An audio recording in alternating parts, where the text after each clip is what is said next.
Israel's genocide in Gaza is not over. That's the view of Israeli human rights organization B'Tselem and Amnesty International. Since the ceasefire deal brokered by US President Donald Trump in October, world attention has largely shifted away from Gaza.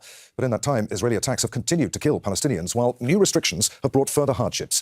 New registration requirements have effectively meant a ban on NGOs, including aid agencies, the lifeline for many. Severe restrictions on medicines and travel outside the Strip for critical medical treatment remain in place. An independent UN investigative commission concluded last year that Israel is committing genocide in Gaza. Since the start of the ceasefire in October 2025, international attention has shifted away from Gaza. But more than 4 months after it was agreed, Palestinians continue to be killed, while Israeli restrictions still affect the lives and health of the people across Gaza. On Wednesday, the head of Amnesty International, Agnes Callamard, posted online saying, "The Israeli genocide has not stopped.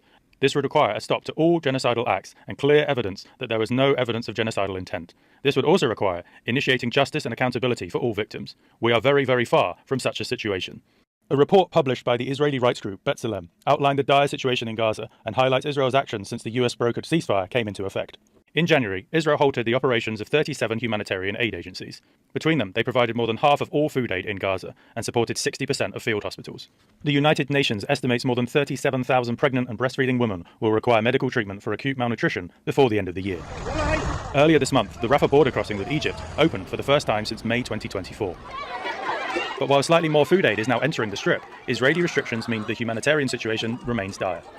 The World Health Organization says 18,500 patients require specialized medical care that is not available in Gaza. Only a few have been allowed to leave in recent weeks.